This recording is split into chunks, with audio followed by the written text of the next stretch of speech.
Hello everyone. Today I'd like to share with you a new technology we're developing here at Oracle called a knowledge fabric. This knowledge fabric is not just a semantic model from the past, but a new architecture, a new idea for building data models in the future. My name is Rich Clayton. I'm Vice President of Product Strategy for Oracle Analytics, and I'll provide you a little bit of context of the dilemma that we see with customers and how we plan to address that. So first, the dilemma. The dilemma is that for 20 years, we've built these very rich, very robust semantic models inside our organizations that normalize our data. And it's done with tooling built for IT and deployed by IT, but it really lacks the ability, the agility and the flexibility needed by the operations and finance organizations. This lack of agility creates tension and creates chaos with data. That's the bottom line. We've seen it. We see these silos be created all over the organization. And it's because, in many cases, we're looking for the single version of the truth. And you would think a simple question like, how many countries are there in the world, would be a single question. Unfortunately, there's not a single answer to the single question.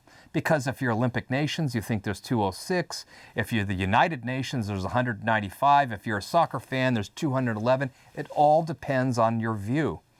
And so while we've been after this single version of the truth, the cost benefit's actually not been there. And what we think is necessary is what we call a contextual version of the truth.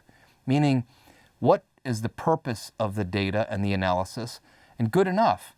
If it's a financial metric going to a regulator, it has to be consistent and certainly has to be singular in nature. But if we're measuring customer sat or other metrics, maybe not so much. So how can a knowledge fabric help resolve this dilemma?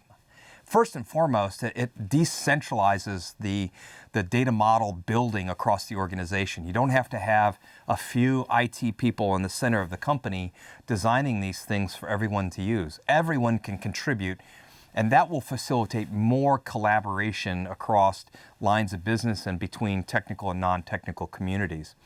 Most importantly, it's that freedom. It's the freedom to enrich and extend and collaborate with others, but in a framework that's governed and secure.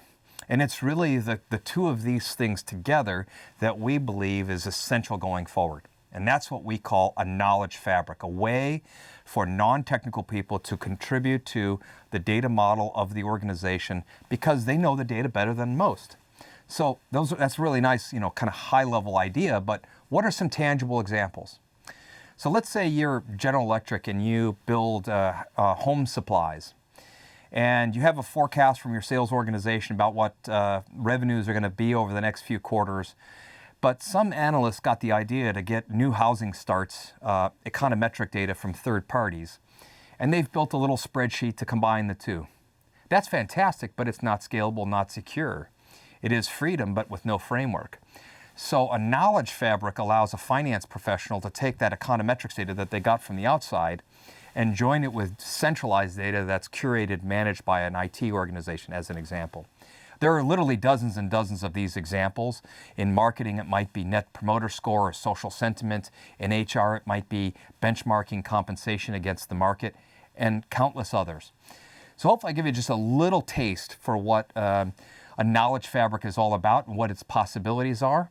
But if you'd like to learn a lot more about what we're doing in this space, we've published our roadmap on oracle.com. You can see all of the augmented self-service and governed capabilities on our site today, and a double click on the knowledge fabric I shared with you today. Thanks a lot, and have a great day.